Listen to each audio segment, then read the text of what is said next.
एक बार एक शिष्य ने अपनी विनम्रता पूर्वक अपने गुरुजी से पूछा, गुरुजी, कुछ लोग कहते हैं कि जीवन एक संघर्ष है, कुछ अन्य कहते हैं कि जीवन एक खेल है और कुछ जीवन को एक उत्सव की संज्ञा देते हैं। इनमें कौन सही है? गुरुजी ने तत्काल बड़ी ही धैर्यपूर्वक उत्तर दिया, पुत्र, जिन्हें गुरु नहीं मिला उनके लिए जीवन एक संघर्ष है, जिन्हें गुरु मिल गया उनका जीवन एक खेल है, और जो लोग गुरु द्वारा बताए गए मार्ग पर चलने लगते मात्र वे ही जीवन को एक उत्सव का नाम देने का साहस जुटा पाते हैं।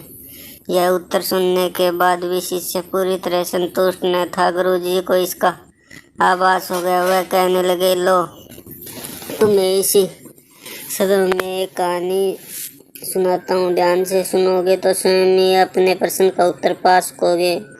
उन्होंने जो कहानी सुनाई वह इस प्रकार थी। एक बार की बात है कि किसी गुरुकुल में 3 शिष्यों ने अपने अध्ययन संपूर्ण करने पर अपने गुरुजी से यह बताने के लिए विनती की कि उन्हें गुरु दक्षिणा में उनसे क्या चाहिए। गुरुजी पहले तो मंद मुस्कुराए और फिर बड़े स्नेहपूर्वक कहने लगे, मुझे तुमसे गुरु दक्षिणा में एक थैला भर के सूखी पत्तियां चाहिए। लाज खोगे। तीनों मन ही मन बहुत प्रसन्न हुए, क्योंकि उन्हें लगा कि वे बड़ी आसानी से अपने गुरुजी की इच्छा पूरी कर सकेंगे। सूखी पत्तियां तो जंगल में सर्वत्र बिखरी ही रहती। वे उत्साहपूर्वक एक ही स्वर में बोले, जी गुरुजी, जैसी आपकी आज्ञा। वे तीनों शिष्य चलते चलते एक सुस्पष्ट जंगल में पहुंच चुके थे, लेकिन यह देखकर कि वहां पर तो सूखी पत्तियां केवल एक ही मुट्ठी भरी थी, उनके आश्चर्य का ठिकाना न रहा। वे सोच में पड़ गए कि आखिर जंगल में कौन सूखी पत्तियां उठाकर ले गया। इतने ही उन्हें दूर से आता हुआ कोई किसान दिखाई दे। वे उसके पास पहुंचकर उससे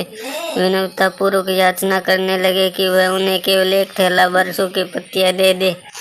अब उस किसान ने उनसे क्षमा याचना करते हुए उन्हें यह बताया कि वह उनकी मदद नहीं कर सकता, क्योंकि उसने सूखी पत्तियों का ईंधन के रूप में पहले उपयोग कर लिया था। अब वे तीनों पास में ही बसे गांव की ओर इस आशा में बढ़ने लगे थे कि हो सकता है उस गांव में उसकी कोई सहायता कर सके। वहां पहुंचकर उन्होंने जब एक व्यापारी को देखा तो बड़ी उम्मीद से उससे एक थैला भर सूखी पत्तियां देने के लिए प्रार्थना करने लगे, लेकिन उन्हें फिर से एक बार निराशा ही हाथ आई, क्योंकि उस व्यापारी ने तो पहले ही कुछ पैसे कमाने के लिए सूखी पत्तियों के दोने बनाकर बेच दिए थे। लेकिन उस व्यापारी ने उदारता दिखाते हुए उन्हें एक बूढ़ी माँ का पता बताया, जो सूखी पत्तियां एकत्रित किया करती थी।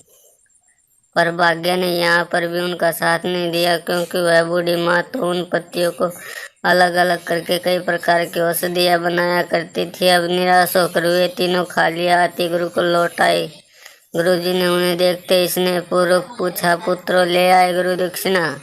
तीनों ने सर झुका लिया। गुरुजी द्वारा दोबारा पूछे जाने पर उनमें से एक कहने लगा, गुरुदेव, हम आपकी इच्छा पूरी नहीं कर पाए। हमने सोचा था कि सूखी पत्तियां तो जंगल में सर्वत्र बिखरी रहती होगी, लेकिन बड़े ही आश्चर्य की बात है कि लोग उनका भी कितनी तरह से उपयोग करते हैं। गुरुजी फिर पहले ही की तरह मुस्कुराते हुए प्रेम पूर्वक बोले, निराश क्यों होते हो?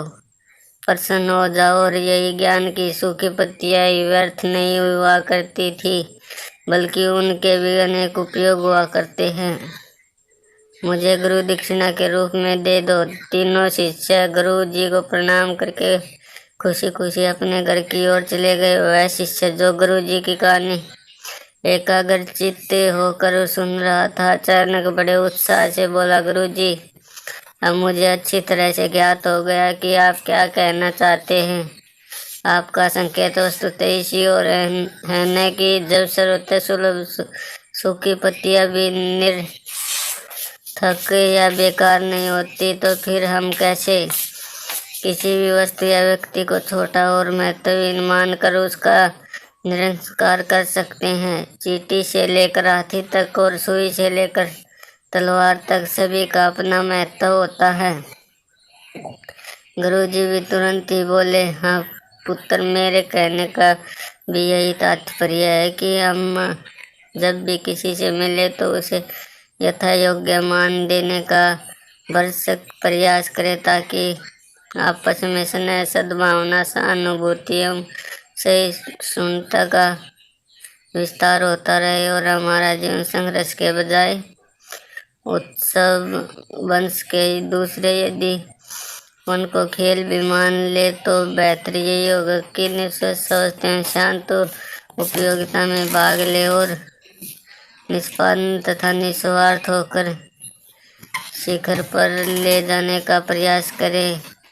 अब शिष्य पूरी तरह से संतुष्ट है। मैं यह कहना चाहती हूँ कि यदि हम क्रम तीनों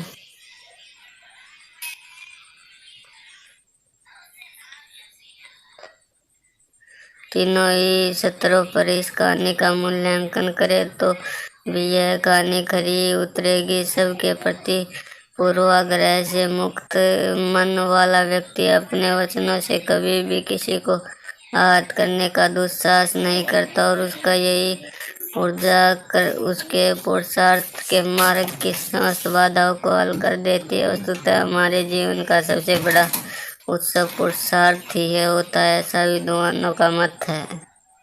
धन्यवाद। चैनल को लाइक, शेयर, सब्सक्राइब करना।